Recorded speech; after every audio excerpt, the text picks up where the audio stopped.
نحمدہ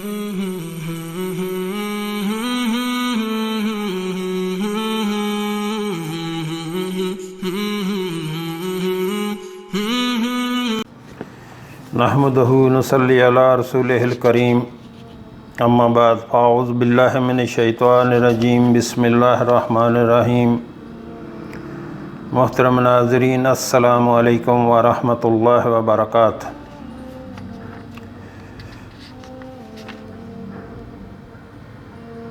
حدیث ہے، فرمایا فخر کائنات صلی اللہ علیہ وآلہ وسلم نے کہ بلا شبہ دلوں پر زنگ آ جاتا ہے، جس طرح پانی کے پہنچنے سے لوہے پر زنگ آ جاتا ہے۔ عرض کیا گیا، یا رسول اللہ صلی اللہ علیہ وسلم، زنگ دور کر کے دلوں کو صاف کرنے کی ترغیب کیا ہے؟ حضرت صلی اللہ علیہ وآلہ وسلم نے جواب دیا کہ اس کی ترکیب موت کو کثرت سے یاد کرنا اور قرآن پاک کی تلاوت کرنا ہے۔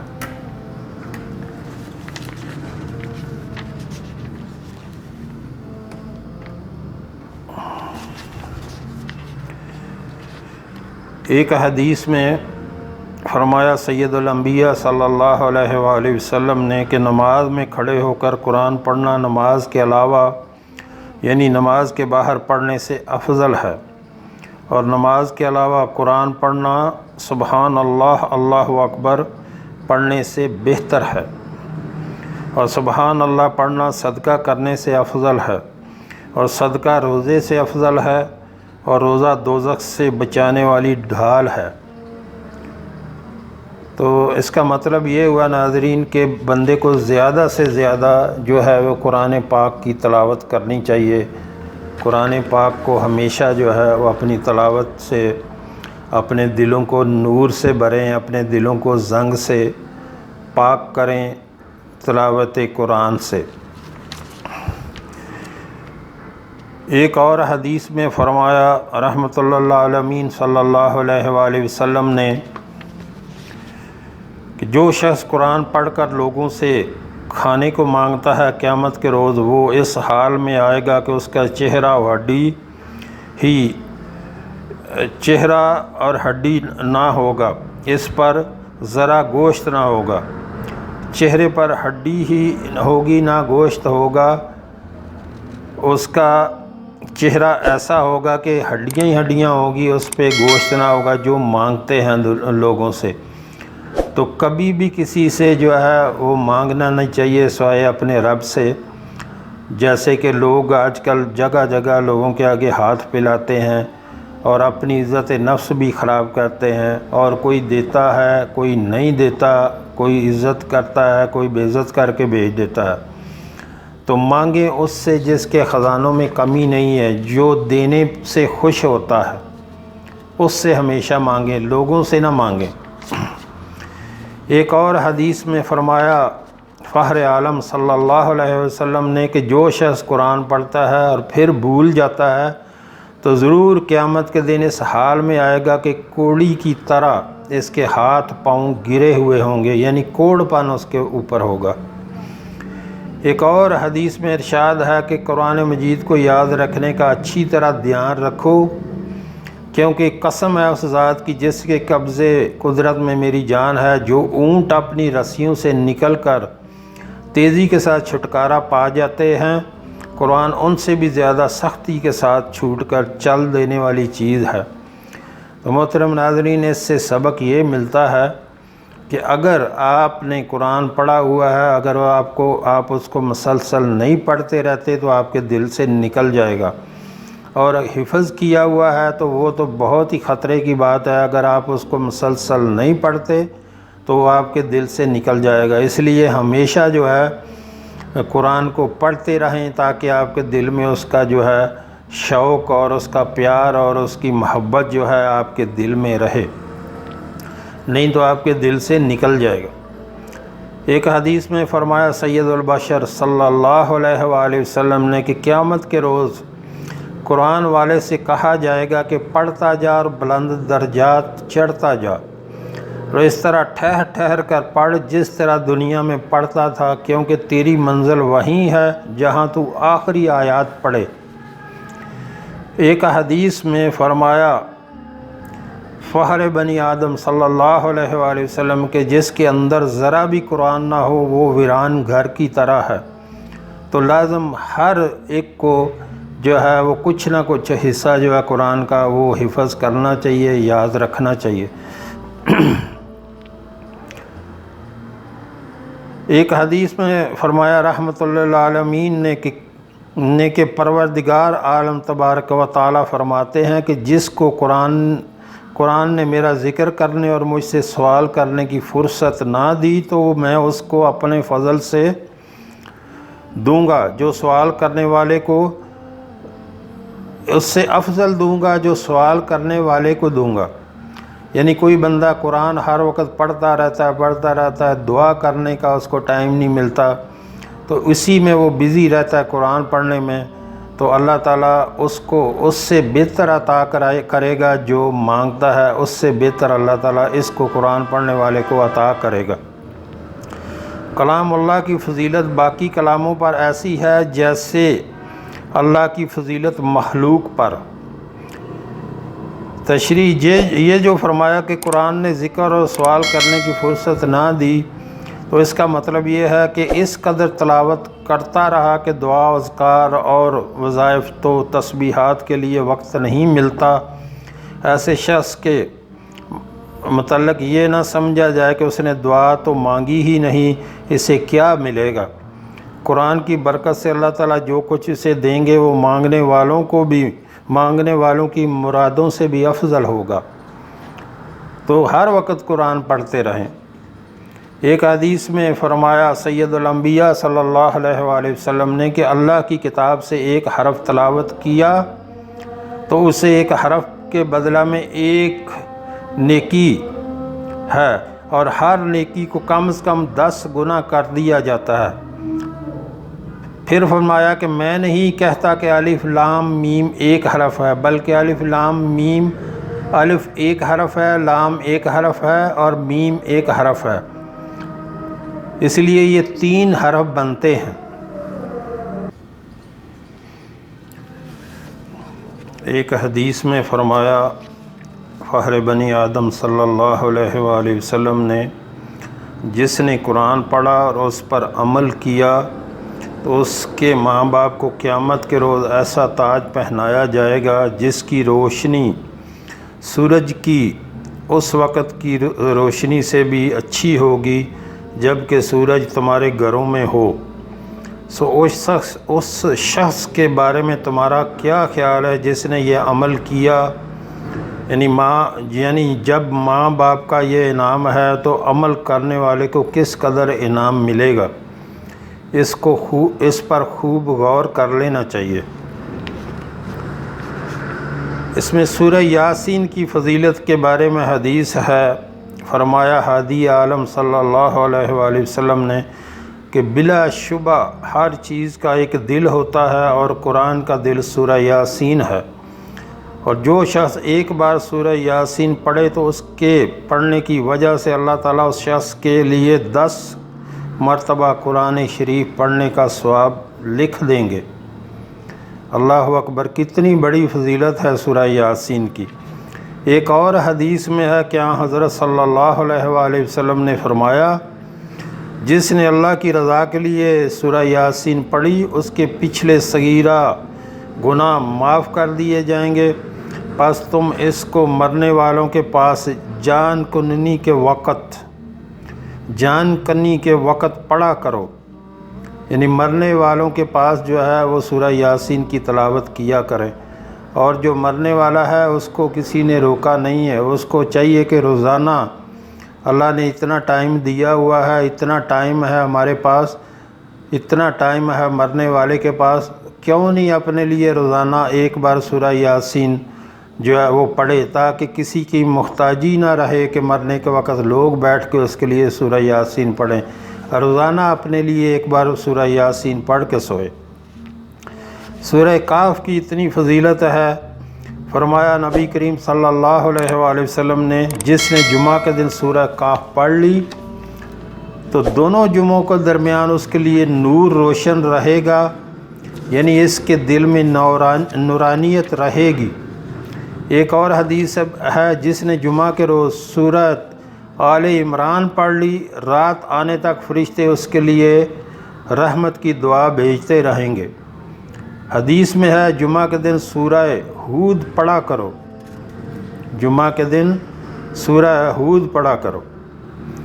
سورہ واقعہ کے بارے میں فرمایا سید البشر صلی اللہ علیہ وآلہ وسلم نے کہ جس نے روزانہ رات کو سورہ واقعہ پڑھی اسے کبھی فاقہ نہ پہنچے گا۔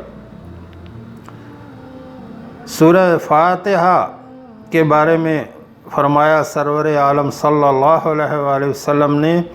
یعنی سورۃ فاتحہ میں ہر مرض کی شفا ہے۔ ایک حدیث میں فرمایا رحمۃ اللہ للعالمین صلی اللہ علیہ وآلہ وسلم نے کہ سورۃ اذا زلزلت الارض زلزالہا نصف قرآن پڑھنے کے برابر ہے، اور سورہ قل هو اللہ احد تہائی قرآن پڑھنے کے برابر ہے، اور سورۃ قل یا ایھا الکافرون چوتھائی قرآن کے برابر ہے۔ ایک اور حدیث میں ہے کہ سورۃ الہاکم التکاثر کا پڑھنا 1000 آیت پڑھنے کے برابر ہے۔ ایک اور حدیث میں ہے کہ سورہ اذا جاء نصر اللہ چوتھائی قرآن کے برابر ہے، اور ایک حدیث میں ہے کہ سورہ فتح مجھے ان سب چیزوں سے محبوب ہے جن پر سورج طلوع ہوا۔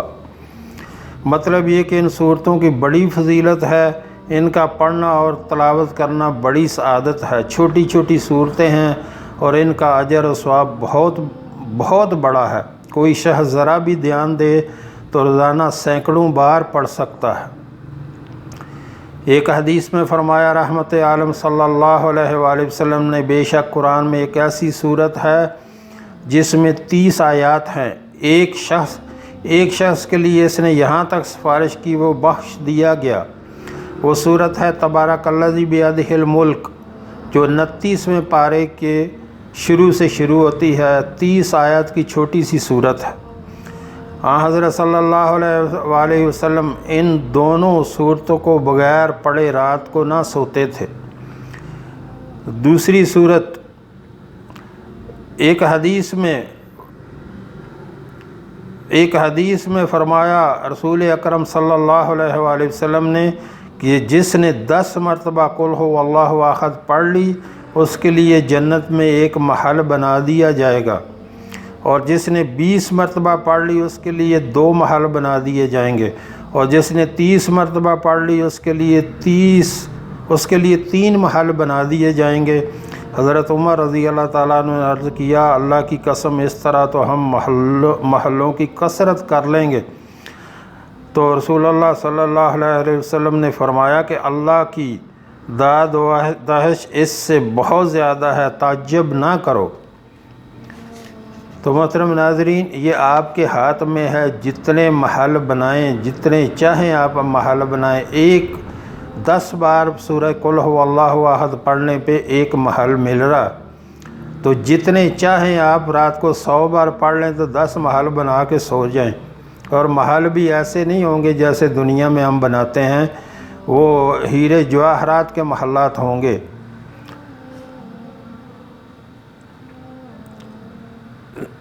دوسری حدیث میں ہے کہ یہ صورت عذاب قبر سے نجات دلانے والی ہے۔ سورۃ الف لام میم سجدہ کے متعلق یہ فضیلت وارد ہوئی ہے۔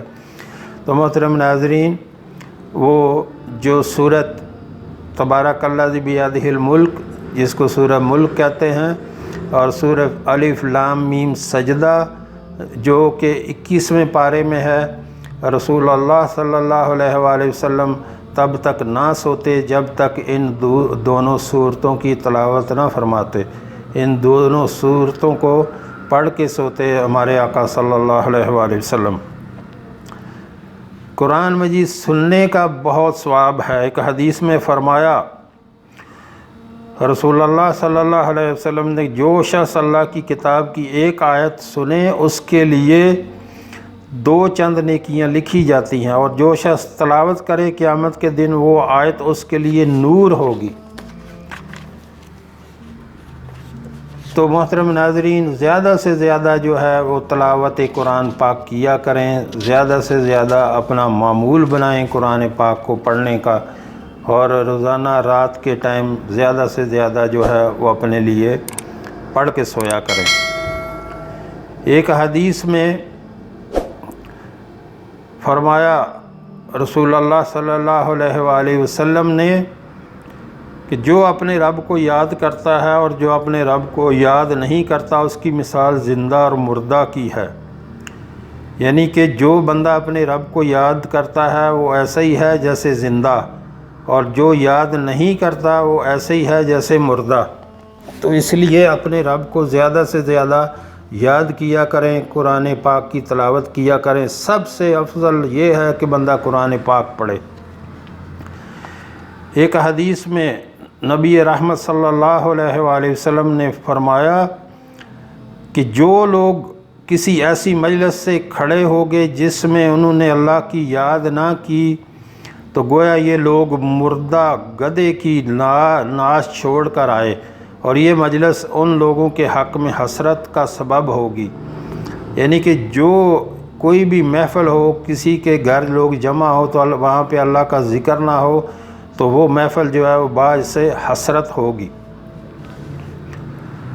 اس کی تشریح مردار گدھے کی ناش دنیا کو فرمایا، جن لوگوں نے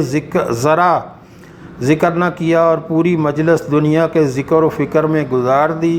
انہوں نے حقیر دنیا ہی کو سب کچھ سمجھا، لا محالہ ان کی مجلس آخرت میں حسرت اور نقصان کا سبب ہوگی۔ ایک حدیث میں فرمایا سرور دو عالم صلی اللہ علیہ وآلہ وسلم نے کہ انسان کی ہر بات اس کے لیے وبال ہے، مگر یہ کہ بھلائی کا حکم کرے یا برائی سے منع کرے یا اللہ کا ذکر کرے، کہ جو بھی زبان سے بات نکالیں وہ یہ بات سوچ کے نکالیں کہ وہ لکھی جا رہی ہے، اس کے بارے میں آپ سے پوچھ ہوگی۔ تو اس لیے زبان سے بات کرنے سے پہلے سوچ لیں کہ آپ کیا بات کرنے والے ہیں۔ ایک حدیث میں فرمایا محبوب رب العالمین صلی اللہ علیہ وآلہ وسلم نے کہ اللہ کے ذکر کے علاوہ زیادہ نہ بولا کرو، کیونکہ ذکر اللہ کے علاوہ زیادہ بولنا دل کو سخت کر دینے والا ہے، اور بلا شبہ لوگوں میں سب سے زیادہ جو اللہ سے دور ہے وہ سخت دل والا ہے۔ ایک حدیث میں فرمایا سرور کونین صلی اللہ علیہ وآلہ وسلم نے کہ بلا شبہ انسان کے دل پر شیطان مضبوطی کے ساتھ جمع ہوا ہے، پس جب وہ اللہ کا ذکر کرتا ہے تو ہٹ جاتا ہے، اور جب غافل ہوتا ہے تو وسوسے ڈالنے لگتا ہے شیطان۔ ایک حدیث میں فرمایا رسول اللہ صلی اللہ علیہ وآلہ وسلم نے کہ ہر چیز کے لیے صفائی ہوتی ہے، اور دلوں کی صفائی اللہ کا ذکر ہے، اور ذکر اللہ سے بڑھ کر کوئی چیز عذاب الہی سے نجات دلانے والی نہیں۔ صحابہ اکرام رضوان اللہ اجمعین نے ذکر کیا، اس معاملے میں جہاد فی سبیل اللہ بھی ذکر سے بڑھ کر نہیں۔ فرمایا ہاں جہاد بھی اس سے بڑھ کر نہیں، اگرچہ لڑتے لڑتے مجاہد کی تلوار ٹوٹ جائے، یعنی ذکر اللہ کی اتنی بڑی فضیلت ہے۔ ایک حدیث میں نبی رحمت صلی اللہ علیہ وآلہ وسلم نے فرمایا بے شک اللہ تعالیٰ فرماتا ہے کہ میں بندہ کے ساتھ ہوں جب تک وہ میرا ذکر کرے اور اس کے ہونٹ میرے ذکر کے ساتھ ہلتے رہیں۔ ایک اور حدیث میں ارشاد ہے اللہ اس قدر اللہ کا ذکر کرو کہ لوگ تمہیں دیوانہ کہنے لگیں۔ ذکر اللہ کے کلمات فرمایا فخر کائنات صلی اللہ علیہ وآلہ وسلم نے کہ البتہ سبحان اللہ والحمد للہ ولا الہ الا اللہ واللہ اکبر ایک بار کہہ لینا میرے لیے ان سب چیزوں سے زیادہ محبوب ہے جن پر سورج طلوع ہوا۔ تو محترم ناظرین، سورج طلوع ہونے کا مطلب یہ ہے کہ پوری دنیا سے افضل جو بھی دنیا میں موجود ہے اس سے افضل یہ ہے کہ ایک بار بندہ یہ پڑھے سبحان اللہ والحمد للہ ولا الہ الا اللہ واللہ اکبر۔ ایک حدیث میں فرمایا رسول اکرم صلی اللہ علیہ وسلم نے کہ 2 کلمے زبان پر ہلکے اور قیامت کے دن ترازو میں بہت بھاری ہوں گے،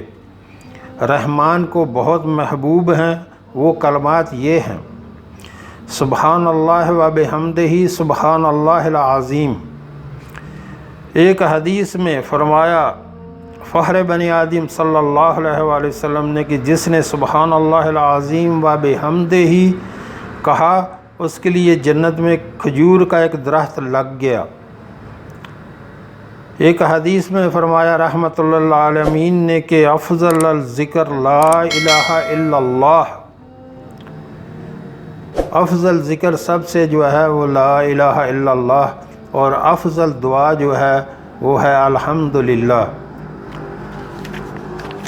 ایک حدیث میں فرمایا رسول اللہ صلی اللہ علیہ وآلہ وسلم نے کہ موسیٰ علیہ السلام سے اللہ تعالیٰ نے فرمایا کہ اے موسیٰ، اگر ساتوں آسمان اور ان کے رہنے والے اور ساتوں زمین یہ سب ایک پلڑے میں رکھ دیے جائیں اور ایک پلڑے میں لا الہ الا اللہ رکھ دیا جائے تو لا الہ الا اللہ والا پلڑا ضرور جھک جائے گا۔ یعنی کہ دنیا میں جو بھی ہے، ساتوں آسمان بھی، زمین بھی، اور جنت بھی، جہنم بھی، اور دنیا میں جتنی مال و دولت ہے، اور عرش الہی بھی، جو بھی چیز ہے ترازو کے ایک پلڑے میں رکھ دو اور ایک پلڑے میں کاغذ کے اوپر لکھ کے رکھ دو لا الہ الا اللہ، تو وہ پلڑا بھاری ہو جائے گا جس کے اوپر لا الہ الا اللہ لکھا ہوا ہوگا۔ کتنی بڑی فضیلت ہے اس کلمے کی، آپ ہزاروں مرتبہ روزانہ پڑھ سکتے ہیں لا الہ الا اللہ، لا الہ الا اللہ، لا الہ الا اللہ۔ اس کو اور کتنا مزہ آتا ہے یہ کلمہ پڑھنے میں، یقین کریں اپنی زبان پہ یہ چلا کے دیکھیں، آپ کو اتنا مزہ آئے گا یہ کلمہ پڑھنے میں کہ آپ پوری دنیا لٹا دو گے اس کے اوپر۔ اتنا مزیدار یہ کلمہ ہے، اتنی مٹھاس ہے اس میں، اتنی لذت ہے اس کلمے میں کہ آپ کو کہیں بھی یہ نہیں ملے گی یہ لذت جو ہے۔ تو اس کے اوپر زیادہ سے زیادہ جو ہے اس کو ورد کیا کریں، اس کا زیادہ سے زیادہ ذکر کیا کریں۔ لا الہ الا اللہ کتنا بڑا کلمہ ہے، کوئی معبود نہیں سوائے میرے رب کے، کوئی معبود نہیں سوائے اللہ کے۔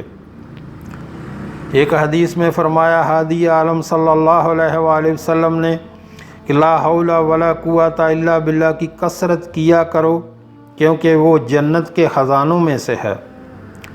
اور ایک حدیث میں ہے لا حول ولا قوت الا باللہ 99 مرضوں کی دعا ہے، جن میں سے سب سے کم درجے کی بیماری جو ہے وہ مرض جو ہے وہ رنج ہے۔ آج ہر بندہ اسی مرض میں مبتلا ہے، تو آپ دیکھیں کہ 99 بیماریاں اس سے بڑی بڑی ہیں، یہ رنج جو ہے یہ تو بہت ادنا درجے کی بیماری ہے جس میں سب مبتلا ہیں، تو اس کو زیادہ سے زیادہ پڑھا کریں۔ ایک حدیث میں فرمایا فخر عالم صلی اللہ علیہ وآلہ وسلم نے کہ اس شخص کے لیے خوشخبری ہے جس نے قیامت کے دن اپنا نامہ اعمال میں بہت استغفار پایا۔ ایک حدیث میں ہے کہ جس نے استغفر اللہ الذی لا الہ الا هو الحی القیوم واتوب الیہ کہا اس کی مغفرت ہو جائے گی اگرچہ میدان جہاد سے بھی بھاگا ہو۔ تو کتنی بڑی فضیلت ہے اس استغفار کی۔ ایک حدیث میں فرمایا حضور اقدس صلی اللہ علیہ وآلہ وسلم نے جو شخص استغفار میں لگا رہے گا اس کے لیے اللہ تعالیٰ ہر تنگی سے راستہ اور ہر غم سے چھٹکارے کا ذریعہ بنا دیں گے، اور ایسی جگہ سے اس کو رزق دیں گے جہاں سے اس کو دھیان بھی نہ ہوگا۔ یعنی جو بندہ رزق کی تنگی میں مبتلا ہو اس کو چاہیے زیادہ سے زیادہ استغفار کرے۔ ایک حدیث میں فرمایا شافع معشر رحمت اللہ صلی اللہ علیہ وآلہ وسلم نے کہ بلا شبہ مومن جب گناہ کرتا ہے تو گناہ کے اثر سے اس کے دل پر سیاہ نقطہ پڑ جاتا ہے، پس اگر توبہ استغفار کیا تو دل صاف ہو گیا اور اگر توبہ استغفار نہ کیا بلکہ کوئی گناہ کی زیادتی کر دی تو وہ نقطہ بھی بڑھ جاتا ہے، یہاں تک کہ اس کے دل پر غالب ہوتا رہتا ہے، یعنی پورے دل کو گھیر لیتا ہے۔ تو یہ وہی زنگ ہے جس کا اللہ نے اس آیت میں تذکرہ کیا۔ تو محترم ناظرین، جب گناہ ہو جائے تو اس پہ جو ہے فوراً توبہ کریں، توبہ کر کے جو ہے اس کو گناہ کو اپنے دل سے مٹا دیں، نہیں تو پھر وہ بڑھتا جائے گا، پھر دل سیاہ ہو جائے گا، پھر دل پہ مہر لگ جائے گی، پھر نیک عمل کی توفیق اللہ چھین لیتا ہے۔ اس لیے جب آپ سے کوئی گناہ ہو جائے تو فوراً توبہ کرنی چاہیے، ذرا بھی دیر نہیں کرنی چاہیے۔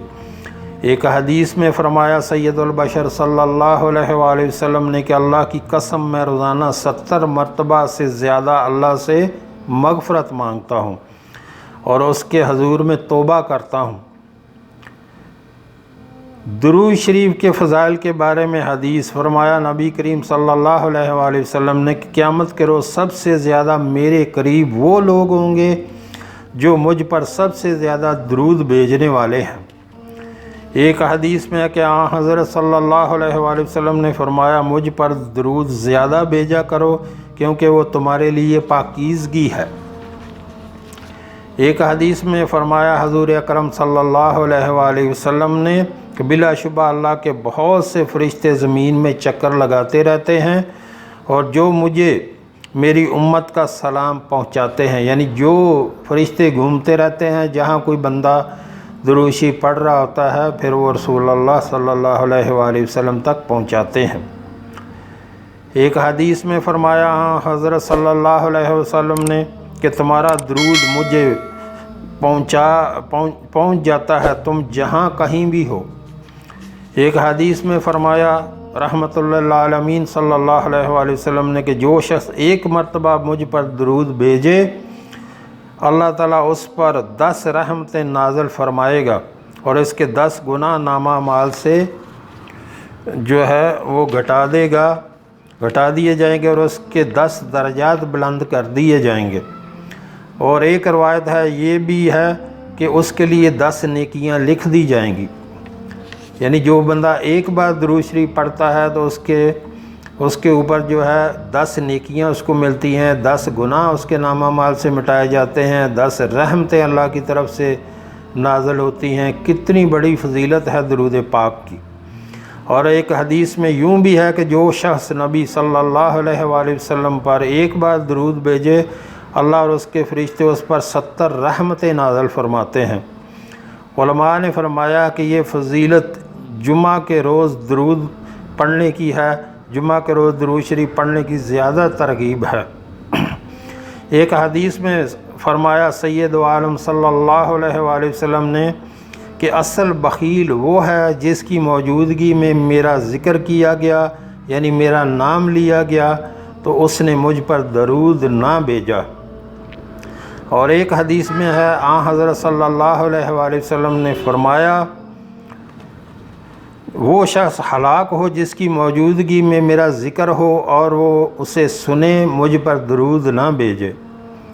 ایک حدیث میں فرمایا رحمت اللہ عالمین صلی اللہ علیہ وآلہ وسلم نے کہ جو لوگ کسی مجلس میں بیٹھے اور انہوں نے اس مجلس میں اللہ کا ذکر نہ کیا اور اس کے رسول اللہ صلی اللہ علیہ وسلم پر درود نہ بھیجا تو مجلس ان کے حق میں نقصان کا باعث ہوگی، بس اللہ چاہے تو ان کو عذاب دے اور چاہے تو بخش دے۔ تو محترم ناظرین، باتیں بہت ہیں کرنے کو، جتنی چاہے لمبی باتیں کرتے جائیں، بات بنتی ہے عمل سے زیادہ قرآن پاک کی تلاوت کیا کریں، زیادہ سے زیادہ آقا صلی اللہ علیہ وآلہ وسلم پر درود پڑھا کریں، زیادہ سے زیادہ اللہ کا ذکر کیا کریں تاکہ اللہ ہم پر رحم کرے اور ہمیں مغفرت کر دے، ہماری مغفرت کر دے، ہماری بخشش کر دے اور ہمیں شہداء اور انبیاء اور صالحین میں شامل کر لے جن پر اللہ کا انعام ہوا، نہ کہ ان لوگوں میں شامل ہو جائیں جن پر اللہ کا غضب ہوا۔ جو ہم نے پڑھا، جو ہم نے سنا، اللہ ہمیں اس پر عمل کی توفیق عطا فرمائے۔ وآخر دعوانا الحمدللہ رب العالمین۔